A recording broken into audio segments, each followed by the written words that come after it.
Hall के बीचों बीच मोटे लोहे की रेलिंग के पीछे एक विशाल काली धातु की तिजोरी रखी थी। चारों ओर लाल वेलवेट की रस्सियां थीं, सिक्योरिटी गार्ड खड़े थे, सीसीटीवी कैमरे हर हरकत पर नजर रखे हुए थे। तिजोरी पर पुराने राजघराने की एक निशानी उकेरी हुई थी, एक शेर, एक तलवार और कुछ अजीब से प्रतीक। यह कोई साधारण तिजोरी नहीं थी।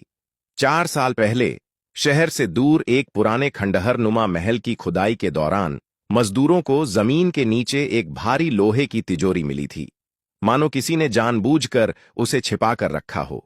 जब उसे क्रेन से बाहर निकाला गया तो उसका वजन देखकर सब हैरान रह गए। पुराने दस्तावेजों से पता चला कि यह किसी प्राचीन राजा की गुप्त तिजोरी हो सकती है, जिसके अंदर या तो खजाना छिपा है या कोई बहुत बड़ा राज। इसीलिए उसे शहर के इस म्यूजियम में लाया गया था। सरकार ने साफ घोषणा कर दी थी कि तिजोरी को वैज्ञानिक तरीकों से ही खोला जाएगा, तोड़फोड़ की बिल्कुल इजाजत नहीं होगी। अंदर जो भी होगा वह इतिहास की धरोहर माना जाएगा। लेकिन परेशानी यह थी कि तिजोरी खुल ही नहीं रही थी। उसमें न कोई साधारण चाबी का छेद था, न कोई कोड वाला डायल, न ही कोई इलेक्ट्रॉनिक पैनल। बाहर से सिर्फ मोटी काली धातु दिखाई देती थी और उस पर उभरे हुए कुछ रहस्यमय सिंबल्स। 4 सालों में देश के कई बड़े लॉक एक्सपर्ट बुलाए गए। किसी ने लेजर से स्कैन किया, किसी ने अल्ट्रासोनिक मशीनें लगाईं, किसी ने एक्सरे से अंदर झांकने की कोशिश की, लेकिन तिजोरी ने अपना कोई राज नहीं खोला।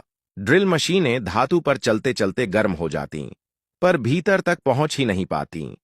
ऐसा लग रहा था मानो तिजोरी को बनाते समय यह सोचकर डिजाइन किया गया हो कि कोई भी आधुनिक तकनीक इसे तोड़ न सके। आखिरकार अमेरिका की एक बड़ी सिक्योरिटी टेक कंपनी से एक स्पेशल टेक्नीशियन बुलाया गया। म्यूजियम की दीवारों पर लगे पोस्टरों में लिखा था, दुनिया की सबसे जटिल तिजोरियां खोलने वाला विशेषज्ञ। वह टेक्नीशियन मीडिया की मौजूदगी में आया।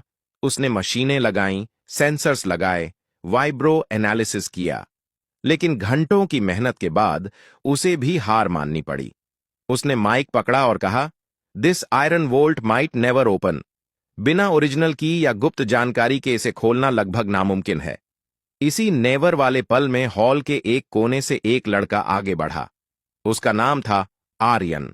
वह म्यूजियम का कर्मचारी नहीं था, न ही किसी विजिटर के साथ आया था।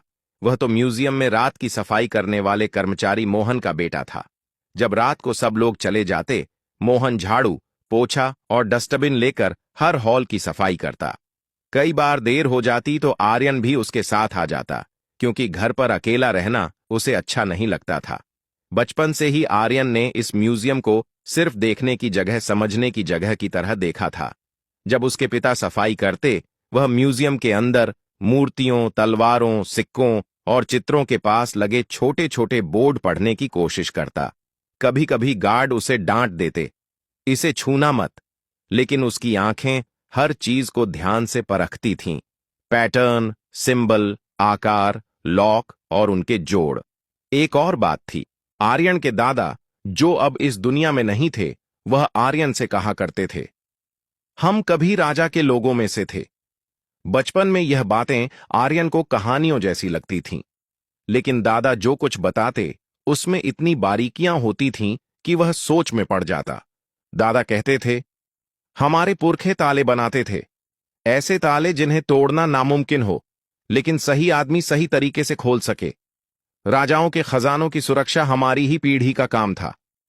दादा के जाने के बाद ये बातें धीरे धीरे धुंधली पड़ गईं, लेकिन कहीं न कहीं आर्यन के भीतर जिंदा रहीं। लेकिन एक दिन म्यूजियम के पीछे वाले हिस्से में, एक पुरानी लाइब्रेरी के स्टोर रूम जैसे कमरे में, आर्यन को कुछ अजीब मिला। उस कमरे में टूटी कुर्सियां, पुराने बक्से और बेकार पड़े पोस्टर रखे रहते थे। उस दिन आर्यन अपने पिता के साथ रात की शिफ्ट में आया था। उसके पिता उस कमरे की सफाई कर रहे थे। चीजें हटाते हटाते एक पुराने लकड़ी के ट्रंक का ढक्कन खुल गया।